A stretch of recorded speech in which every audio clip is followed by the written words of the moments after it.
Salut à tous, aujourd'hui on se retrouve pour une nouvelle vidéo où je vais vous montrer 8 applications que vous devez absolument télécharger si vous avez un iPhone. Ça fait depuis maintenant 2 ans que j'ai cet iPhone 13 mini et je l'adore. Il est petit, ergonomique, vraiment pratique.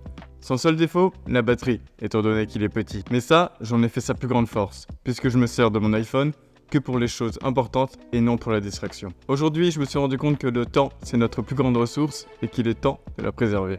C'est pourquoi dans cette vidéo, je vais vous montrer 8 applications que vous devez absolument télécharger. Allez, c'est parti. On vit dans une société où on perd trop de temps sur les réseaux sociaux, avec des temps d'écran à n'en plus finir. Ça, je pense que vous commencez à être au courant. C'est pour ça que j'ai téléchargé l'application ScreenZen. J'ai décidé de prendre ma vie en main et d'utiliser un bloqueur d'applications. Elle me permet de limiter mon temps d'écran sur les applications que je souhaite. Par exemple, dans mon cas, j'ai bloqué tous mes réseaux sociaux à une utilisation de 5 minutes par jour, 5 fois par jour. Ce qui fait 25 minutes de temps d'écran pour Instagram par exemple. Et c'est important, Instagram ouverture 0 sur 5, déverrouillé. Je dois attendre 10 secondes. Et là, en effet, je peux avoir une application d'Instagram pendant 5 minutes. Et au bout de 5 minutes, ça va automatiquement me quitter l'application. Mais je me suis rendu compte que cette application m'a retiré une épine du pied, mais m'a ajouté un autre problème, celui du contact social. Comme vous le savez, chaque réseau social a sa propre messagerie, que ce soit X, Messenger ou Instagram. Et dans ce cas-là, si j'ai plus accès à mes applications, comment je réponds à mes messages ? Beeper est une application qui regroupe toutes nos messageries de chaque réseau social sur une seule application. Que ce soit Messenger, WhatsApp, X, Instagram, Telegram et que sais-je encore, vous avez toutes ces applications de messagerie réunies dans une seule et même application. Comme ça, c'est terminé de répondre à un message sur Instagram et de perdre 10 minutes bêtement en scrollant. Je n'utilise plus que cette application, j'ai retiré les notifications sur toutes les autres et maintenant, dès que je reçois un message sur Instagram, Messenger, WhatsApp, j'ai une notification sur Beeper. Ok, on le sait, on vit dans un monde où tout s'accélère, notamment avec l'IA. Et ça peut être parfois très effrayant. Mais personnellement, je pense qu'avec une utilisation judicieuse de l'IA, ça peut être un très bon outil. C'est pourquoi je vais vous présenter 2 applications d'IA qui sont pour moi vraiment incroyables. Pour la troisième application, il s'agit de mon navigateur par défaut sur mon iPhone, mon iPad et mon Mac. Il s'agit de Arc Browser. L'une des grandes forces d'Arc, c'est qu'il va naviguer à notre place.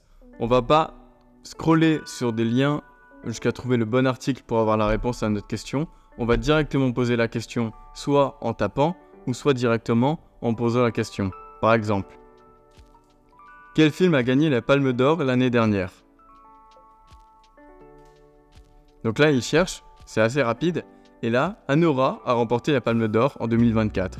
Et on a directement le réalisateur, Shane Baker, date de sortie Anora, 30 octobre 2024. Et on a le synopsis, les personnages, le thème, le décor. On a vraiment les réponses essentielles qu'on a directement par rapport à notre question.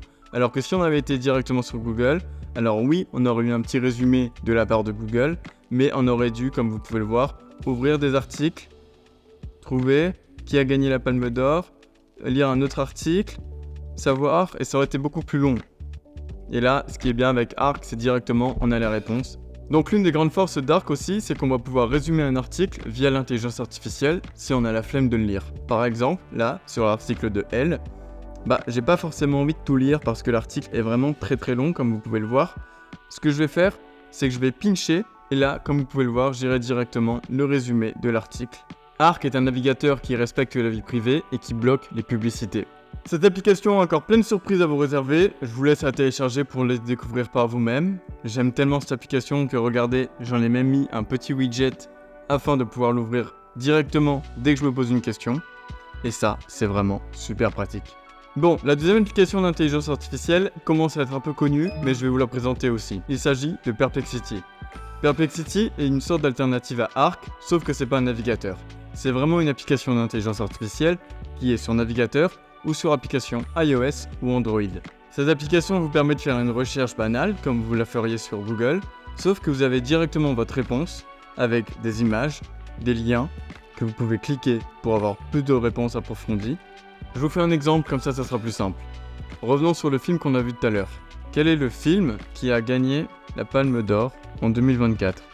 Donc là, je navigue et là j'ai ma réponse. C'est limite plus rapide que sur Arc.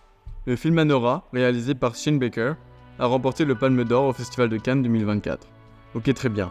Mais ce qui est bien avec Perplexity, c'est qu'en dessous, vous avez d'autres questions qui vous est proposées que vous aurez pu vous poser.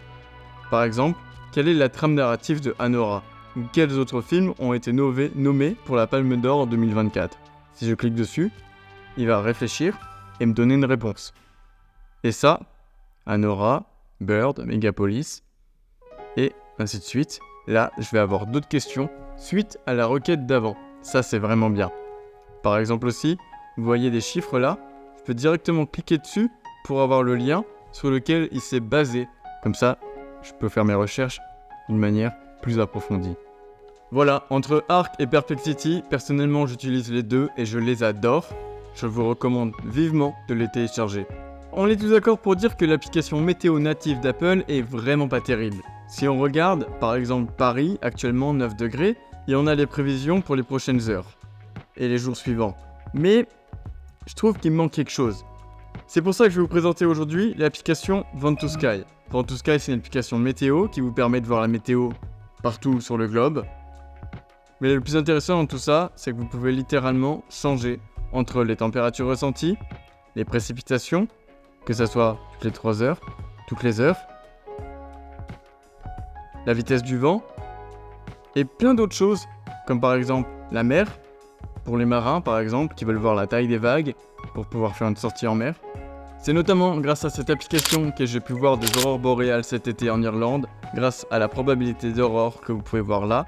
On clique dessus, et si on monte plus vers le nord, on peut voir qu'actuellement, il y a 20% de chances de voir des aurores boréales. Pour ceux qui ont une voiture, vous savez à quel point le prix de l'essence a augmenté. C'est pour ça qu'aujourd'hui, je vais vous présenter une application qui vous permet de savoir où est la station essence la moins chère. C'est une application communautaire, un petit peu comme Waze, et elle vous permet de voir les prix à chaque station, en temps réel. Comme ça, vous pouvez comparer les différentes stations essence autour de chez vous et faire le plein à la station essence la moins chère. Bon, là on s'attaque à la partie créative. Donc si vous avez une âme d'un créatif, ces applications sont faites pour vous. La première application est une alternative à Photoshop, sauf qu'elle ne coûte que 10 € et vous l'avez à vie. Je m'en sers souvent sur mon iPad, mon iPhone ou mon MacBook pour pouvoir retoucher mes photos ou pour pouvoir faire les miniatures de mes vidéos YouTube. La deuxième application est une application qui va pouvoir convenir à ceux qui aiment bien faire des vlogs ou qui aiment bien faire des stories un peu travaillées. Cette application s'appelle Shortcam.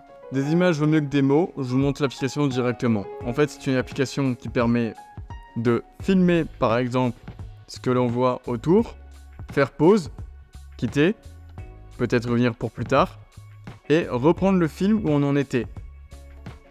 Par exemple, là je me filme comme ça, je fais sur pause, je refilme un peu plus tard ou directement, je refilme ce que je vois devant moi comme ça, et c'est vraiment très pratique. Je peux revisionner ce que j'ai fait, je peux même l'éditer. Par exemple, ça, je veux finalement le mettre devant, hop, valider, et c'est repassé devant. Je peux directement faire un montage depuis l'application. Là, je me filme comme ça. Donc voilà, cette application est vraiment pratique si on veut pouvoir faire des films sans forcément passer par un logiciel de montage, puisqu'on a directement le film et le logiciel de montage intégrés dans la même application. Et voilà, c'était mes 8 applications que je vous recommande de télécharger sur votre iPhone. Si vous avez 12 applications à recommander, n'hésitez pas à les mettre directement dans l'espace commentaire. En tout cas, merci d'avoir regardé cette vidéo et à la prochaine.